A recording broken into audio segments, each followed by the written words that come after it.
In this video, I'm going to show you how to make your own emoji on iPhone iOS 18. It's actually really easy and simple. So basically, we're going to be going ahead and creating a Genmoji. Okay, so you just need to tap on a text field and then just tap on the emoji or world icon like this one to switch to the emoji keyboard. Okay, then you just want to go ahead and tap on this icon at the top right of the on-screen keyboard.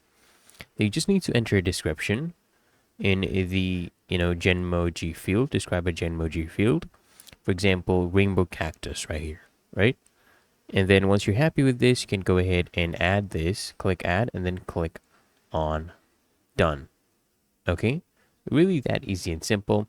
And if you want to create a Genmoji based on a photo, you can go ahead and enter the name of a person you've identified on your photo library.